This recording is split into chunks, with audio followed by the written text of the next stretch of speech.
Bonjour à tous, j'espère que vous allez bien. On se retrouve aujourd'hui pour une nouvelle vidéo. Donc on va partir sur la recette de la tarte crumble poire chocolat. Donc c'est tout simplement une pâte sablée avec dedans des poires, du chocolat et puis un crumble. Donc voilà. Donc si vous êtes prêts, on va pouvoir attaquer la recette.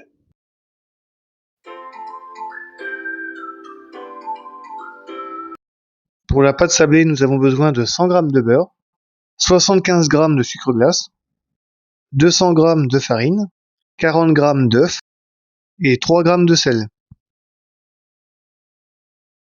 Dans le saladier, on va mettre la farine, le sel, le sucre glace et le beurre. On va faire la pâte à la main, donc on va mélanger ensemble les ingrédients. Donc moi ce que je fais c'est que j'écrase les morceaux de beurre avec les poudres et on va obtenir à la fin un sablage. Donc ça va durer quelques minutes, le temps de bien incorporer le beurre aux poudres. Donc ce que je fais c'est que je presse les ingrédients ensemble et voilà.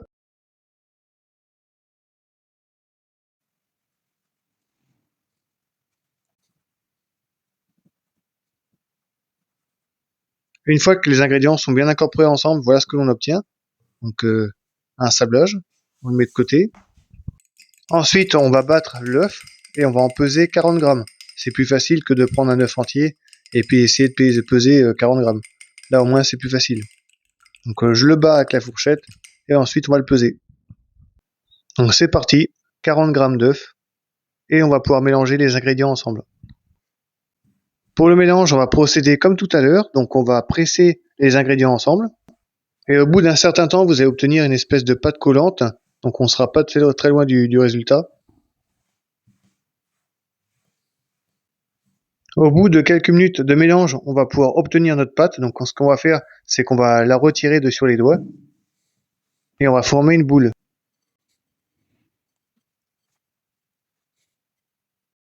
Donc on prend la pâte et on forme la boule.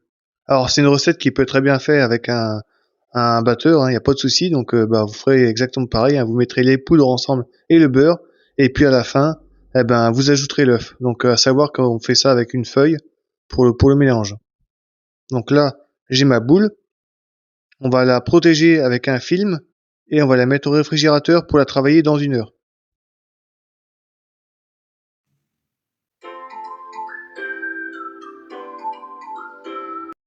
Alors, pour la garniture, nous avons besoin de 200 g de chocolat noir et 750 g de poire. Donc ça représente entre 5 et 7 poires, ça dépend de la taille. On va commencer par enlever la queue de la poire et le pédoncule. Donc le pédoncule, c'est la partie en bas de la poire. Ensuite, on va éplucher les poires. Donc ça, il n'y a rien de compliqué, on prend l'économe et c'est parti.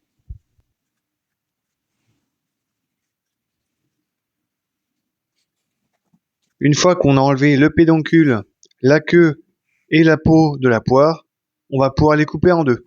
Donc je forme ma poire en deux, comme ça. Donc on les fait toutes.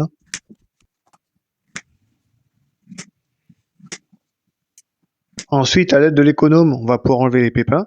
Donc je tourne tout autour du noyau. Enfin du noyau, des pépins, vous m'avez compris. Donc voilà.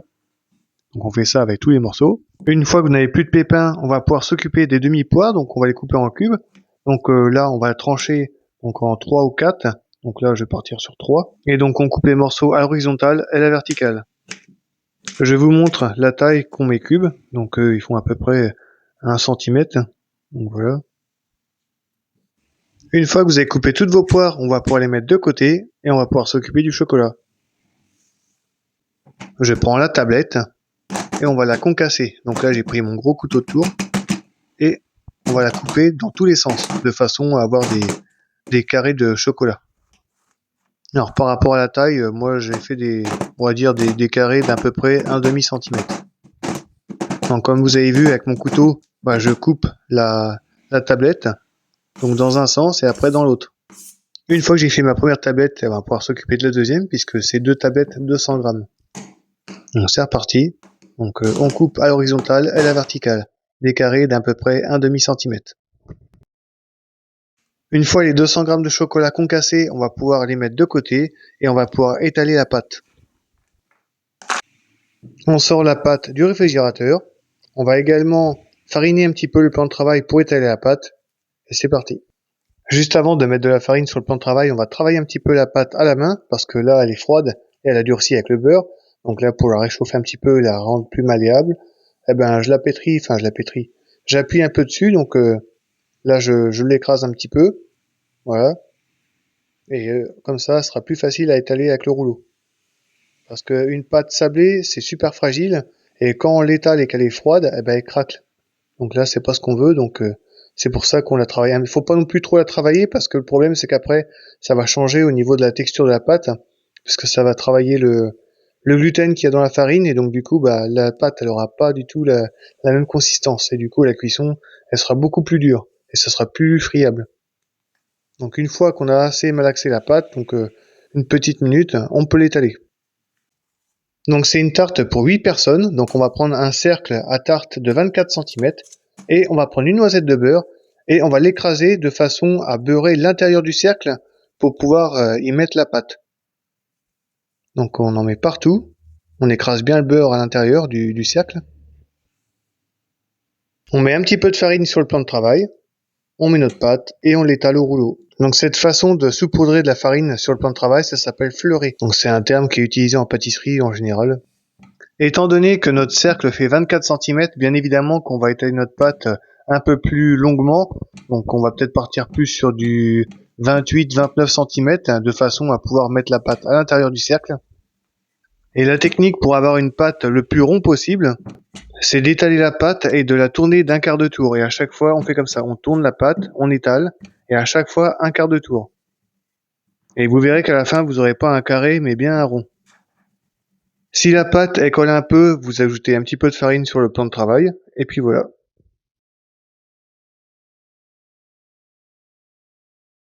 Pour savoir si vous avez la bonne longueur par rapport à votre cercle, il suffit de le poser par-dessus, donc par-dessus la pâte. Donc là, on n'est pas trop mal. Je prends mon cercle à tarte, on va le poser sur une plaque avec une feuille de cuisson, et on pose notre pâte sur notre cercle. Maintenant, on va foncer la pâte, donc on va enfoncer la pâte à l'intérieur du moule. Donc pour vous expliquer un petit peu comment je fais, eh ben, je pousse la pâte vers le fond du moule, et avec le pouce, je pousse la pâte contre le moule. Et on va faire comme ça tout le long du cercle.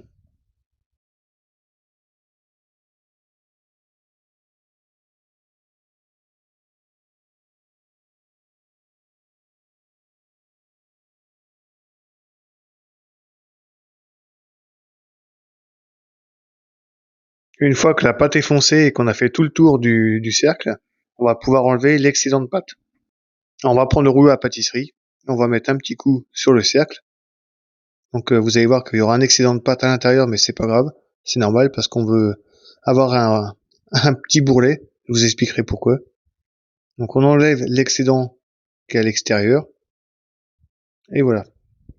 Donc maintenant, ce qu'on va faire, c'est qu'avec nos pouces, on va presser la pâte sur notre cercle et on va lui donner de la hauteur. Donc vous aurez de la pâte qui sera au-dessus du cercle. Donc ça, c'est normal parce qu'on veut qu'elle soit un petit peu plus haute. Donc les pouces sont à l'intérieur et ils pressent la pâte. Et les doigts à l'extérieur servent à faire tourner le cercle.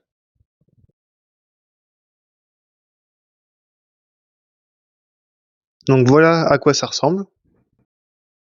Maintenant, on va garnir notre tarte. Donc on va commencer par le chocolat. Donc on va mettre les morceaux dans le fond du moule. J'en mets un petit peu partout. Et ensuite, on mettra les poires par-dessus. Donc bien évidemment, on met pas tout le chocolat parce qu'on va en garder un petit peu quand même pour en remettre après par-dessus les poires. Ensuite, je verse mes poires par-dessus mon chocolat. Et on va tout simplement les placer de façon à ce que ce soit homogène au niveau de la quantité. On en veut un petit peu partout. Pas qu'il y en a un qui ait 15 morceaux de poire et puis que l'autre il n'en ait qu'un seul. Donc voilà.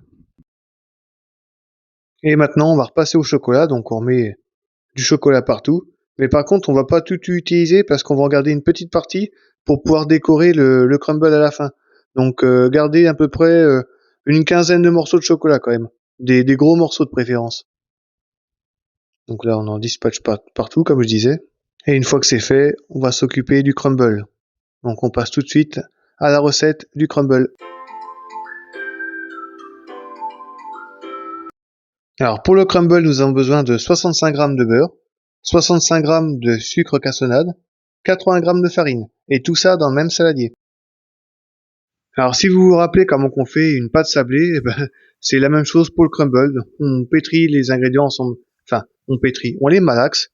Je prends mes ingrédients, je les écrase avec ma main, et vous allez voir qu'au bout d'un moment, on va avoir comme une texture de sablé, et là ça c'est du crumble. Donc j'écrase mes ingrédients ensemble, et une fois que c'est terminé, on pourra le mettre sur notre gâteau. Et voilà, le crumble est terminé. Donc là, on va pouvoir le mettre sur notre gâteau. On prend des bonnes poignées de crumble et on en met partout. Donc de façon à ce qu'il y en ait pour tout le monde.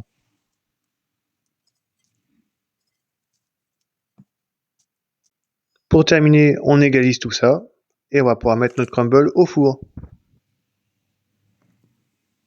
On part pour 45 minutes de cuisson à 180 degrés.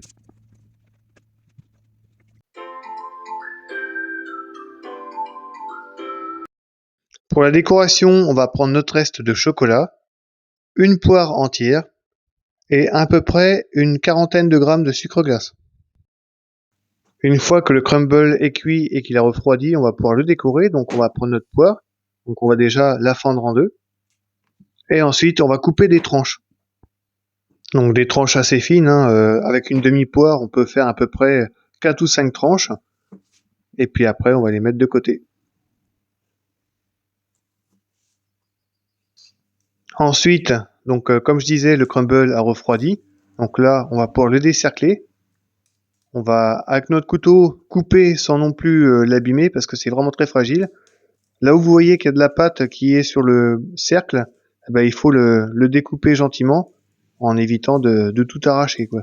Faut vraiment faire attention parce que ça c'est, je dirais que c'est l'étape cruciale de la recette. Parce qu'on peut avoir réussi le gâteau mais à la fin le défoncer, donc ce serait dommage. Donc voilà, ça c'est fait. Donc vous avez vu, j'ai un petit morceau qui s'est échappé. On le remet en place et on va pouvoir mettre un petit peu de sucre glace. Je dispose d'un carton or sur mon gâteau pour pouvoir passer le sucre glace dessus. Donc comme ça on aura une belle forme. Donc si vous n'avez pas de carton or, vous pouvez très bien mettre par exemple un plat ou une assiette, ça fera pareil. Il faudra juste faire attention de ne pas abîmer le gâteau. Ensuite je mets du sucre glace et on va le saupoudrer tout autour du gâteau. Donc on en met une belle couche. Ensuite je retire mon carton. Je vais disposer 3 rondelles de poire sur le gâteau. Donc après on peut en mettre le nombre qu'on veut. Mais bon, souvent on met des chiffres impairs pour décorer les gâteaux. C'est un peu comme les roses, c'est un peu le même principe. Et pour terminer, on va mettre des morceaux de chocolat. J'en dispose un petit peu partout. Donc comme ça on aura du croquant sur notre gâteau. Et le crumble sera terminé. Et voilà, la recette du crumble porc chocolat est terminée. J'espère que la recette vous plaira. N'hésitez pas à vous abonner à la chaîne pour plus de vidéos. Également à me mettre des commentaires si ça vous fait plaisir ou si vous avez des questions à me poser concernant la recette. Et moi je vous dis à la prochaine pour de nouvelles recettes. D'ailleurs Pâques va arriver très vite, donc je pense que les prochaines recettes ce seront les recettes de Pâques. Je vous dis à la prochaine, salut!